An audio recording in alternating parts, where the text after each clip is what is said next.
കഴിഞ്ഞ നവംബർ 30 രാവിലെ തെലങ്കാന നിയമസഭാ തെരഞ്ഞെടുപ്പിൽ വോട്ട് രേഖപ്പെടുത്താൻ വോട്ടർമാർ ക്യൂ നിൽക്കുകയാണ്.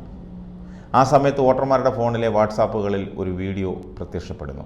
അന്നത്തെ മുഖ്യമന്ത്രിയും BRS നേതാവുമായ KCR കോൺഗ്രസിന് അനുകൂലമായി വോട്ട് ചെയ്യാൻ ജനങ്ങളോട് ആഹ്വാനം ചെയ്യുന്നതായിരുന്നു ആ വീഡിയോ. പക്ഷേ ആ വീഡിയോ വ്യാജമായിരുന്നു. തെരഞ്ഞെടുപ്പിൽ കോൺഗ്രസ് വിജയിക്കുകയും സംസ്ഥാനത്തിൻ്റെ മുഖ്യമന്ത്രിയായി രേവന്ത് റെഡ്ഡി അധികാരമേൽക്കുകയും ചെയ്തു. അതായത് ആ AI നിർമ്മിത വ്യാജ വീഡിയോ നിരവധി വോട്ടർമാരെ സ്വാധീനിച്ചിട്ടുണ്ടാകാമെന്നാണ് അതിൽ നിന്ന് കിട്ടിയ നിഗമനം.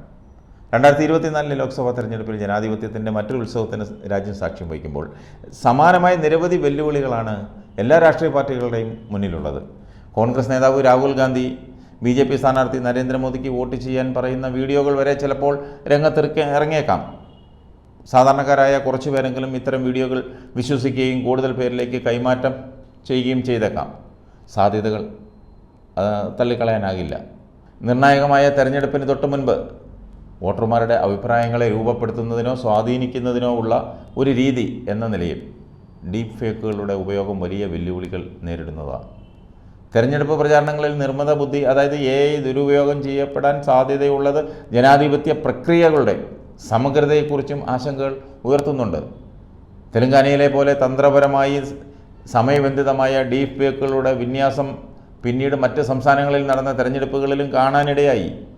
ഇതിപ്പോൾ രാജ്യത്ത് വരാനിരിക്കുന്ന മറ്റ് പൊതു തെരഞ്ഞെടുപ്പുകൾക്കും വലിയ വെല്ലുവിളിയാണ്. BJP, കോൺഗ്രസ് എന്നിവയുൾപ്പെടെ രാജ്യത്തെ മുൻനിര രാഷ്ട്രീയ പാർട്ടികളിലെ പ്രവർത്തകർ വോട്ടർമാരെ സ്വാധീനിക്കാൻ ഡീപ്പ് ഫേക്കുകൾ വിന്യസിക്കുന്നുണ്ടെന്നാണ് പുറത്തു വരുന്ന റിപ്പോർട്ട്. തമിഴ്നാട് ഭരിക്കുന്ന DMK അവരുടെ മുതിർന്ന നേതാവ് M കരുണാനിധിയെ ഉയർത്തെഴുന്നേൽപ്പിക്കാനും അടുത്തിടെ AI ഉപയോഗിച്ചു. മുൻ മുഖ്യമന്ത്രി കരുണാനിധിയുടെ AI വീഡിയോകൾ തെരഞ്ഞെടുപ്പ് പ്രചാരണ പരിപാടികൾ ഉപയോഗിച്ചത് വലിയ വാർത്തയായിരുന്നു.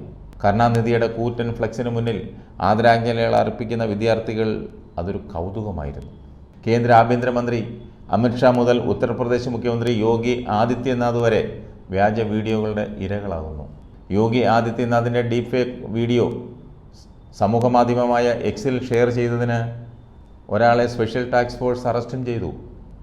ഒരു റാലിയിൽ യോഗി പ്രധാനമന്ത്രി നരേന്ദ്രമോദിക്കെതിരെ സംസാരിക്കുന്ന വീഡിയോയാണ് പുറത്തു വന്നത്. 2019 ഫെബ്രുവരിയിലെ പുൽവാമ ആക്രമണത്തിൽ വീരമൃത്യു വരിച്ച സൈനികരുടെ വിധവകളെയും കുടുംബങ്ങളെയും കുറിച്ച് പ്രധാനമന്ത്രി നരേന്ദ്രമോദിയുടെ മംഗളസൂത്ര പ്രസംഗത്തെ പരാമർശിക്കുന്നതായിരുന്നു ആ വ്യാജ വീഡിയോ. സഹോദരന്മാരെ, എനിക്കും മോദിജിയോട് ചിലത് ചോദിക്കാൻ ആഗ്രഹമുണ്ട്. മംഗളസൂത്രത്തിന് എന്ത് സംഭവിച്ചു? പുൽവാമയിൽ വീരമൃത്യു വരിച്ച സൈനികരുടെ വിധവകൾ അവരുടെ കുടുംബങ്ങൾക്കും എന്ത് സംഭവിച്ചു? ഇതായിരുന്നു വ്യാജ വീഡിയോയിലൂടെ യോഗി പറയുന്നത്.